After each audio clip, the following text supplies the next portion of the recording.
Bản môi á bông bông so school lử bị tức mà hơi được so chẳng năng tiết đồ một đọc trong thúng trong thể của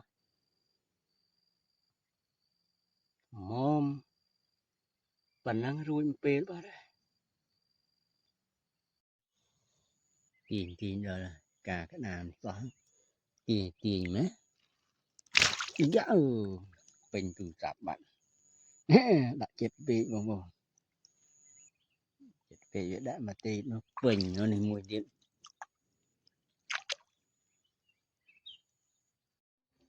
mà cái nhóm ấy buồn pram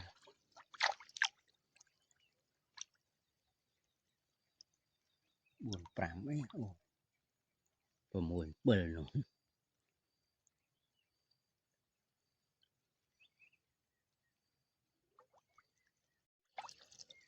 kia ôn này rất đặc rô dù mà đó trai trà nó không đi tiền đó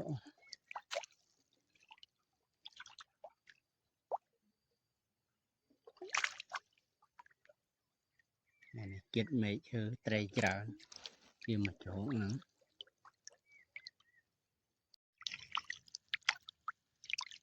đúng rồi mình tịnh nữa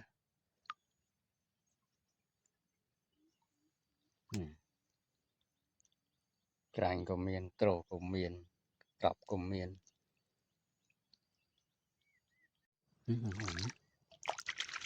Trổ. Mà ọt đó nghĩ mình đã hỏi, ọt miền bàn mùi sao? Bàn đã mũi lên với nhà lâu, lượm lâu một cái nồi. Rồi.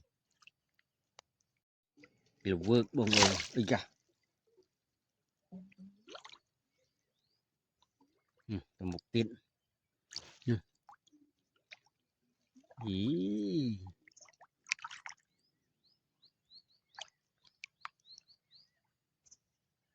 Làm hàng ngày nó lò pi ngày mình ó mà ngày ra buộc nà này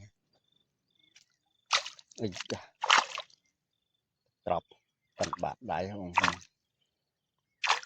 trâu cái lỗ giờ không phần nghe pi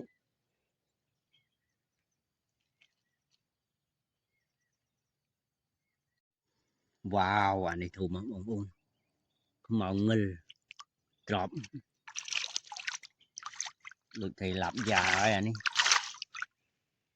rừ đời nên bông bông được làm già chứ mà cu nhì cho mù bia nấu chỉ lừa cái này đập bốn cùng mẹ một chi này nó này món anh ấy mấy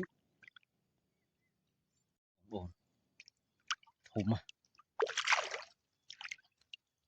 tiền đó chẳng hại món